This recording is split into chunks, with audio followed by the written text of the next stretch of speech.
वाघांची शिकार करणाऱ्या बहेलिया टोळीच्या म्होरक्याला अटक झालेली आहे। म्होरक्या अजित राजगोंडला चंद्रपूरमधल्या राजुरा तालुक्यामधून अटक करण्यात आली आहे। मध्य प्रदेशमधल्या बहेलिया टोळीने 19 वाघांची शिकार केल्याचा संशय आहे। 2013 ते 2015 या 2 वर्षांच्या दरम्यान विदर्भामध्ये किमान 19 वाघांची शिकार झाल्याचा संशय आहे। जामिनावरती असताना सुद्धा अजित राजगोंडच्या गुन्हेगारी कारवाया मात्र अद्यापही सुरूच आहे।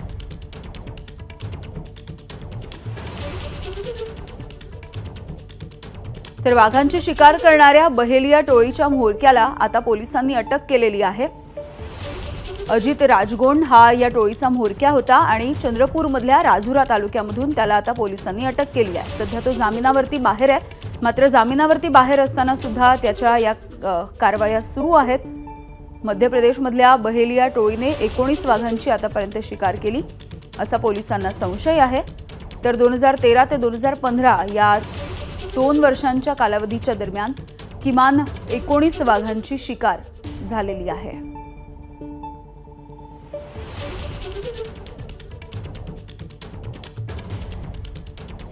तर एकीकडे वाघाच्या संवर्धनाचे प्रयत्न होत असताना दुसरीकडे त्याच्या शिकारीच्या घटना आता उघडकीस येत आहेत। एबीपी माझा, उघडा डोळे बघा नीट।